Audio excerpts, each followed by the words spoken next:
I think of these things as just there's a certain amount of time, and within that time you want the best net outcome. So for all the set of actions that you can do, there's going to be some of which will fail, some of which will succeed, and you want the net useful output of your set of actions to be the highest. If something really makes sense, or if it's just what everybody else is doing.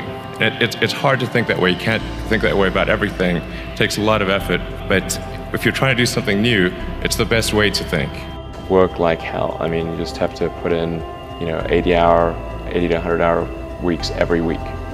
All those things improve the odds of success. If other people are putting in 40-hour work weeks and you're putting in 100-hour work weeks, then even if you're doing the same thing, you know that in 1 year you will achieve what they achieve. You will achieve in 4 months what it takes them a year to achieve. If you want to make progress in things, I think the best analytical framework for understanding the future is physics. I'd recommend studying the thinking process around physics, like not the equations. I mean, the equations certainly they're helpful, but the way of thinking in physics is the best framework for understanding things that are counterintuitive, and always taking the position that you are to some degree wrong, and your goal is to be less wrong over time. One of the biggest mistakes people generally make, and I'm guilty of it too, is wishful thinking. Like you want something to be true even if it isn't true. And so you ignore the things you ignore the real truth because of what you want to be true. This is a very difficult trap to avoid. And like I said, it's certainly one that I find myself in having problems with.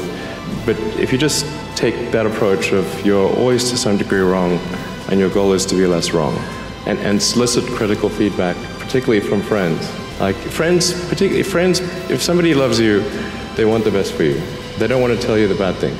So you have to ask them, and say, really, I really do want to know. and then they'll tell you. You don't need college to learn stuff, okay? Everything is available basically for free. You can learn anything you want for free.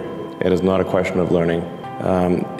There is a value that colleges have, which is like, seeing whether can somebody work hard at something, including a bunch of sort of annoying homework assignments, and still do their homework assignments and kind of soldier through and get it done. That's like the main value of college. And then also, if you probably want to hang around with a bunch of people your own age for a while instead of going right into the workforce. So I think colleges are basically for fun and to prove you can do your chores, but they're not for learning. I think failure is bad.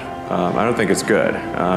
But if something's important enough, then you do it even though the risk of failure is high. And so I think my advice, if somebody wants to start a company, is they should bear in mind that the most likely outcome is that it's not going to work. And they should reconcile themselves to that strong possibility. And they should only do it if they feel that they are really compelled to do it. You need to work, depending upon how well you want to do, and particularly if you're starting a company, you need to work super hard. So what does super hard mean? Well, when my brother and I were starting our first company, instead of getting an apartment, we just rented a small office and we slept on the couch. And we showered at the YMCA, and we're so hot up we had just one computer. So the website was up during the day, and I was coding at night, 7 days a week, all the time.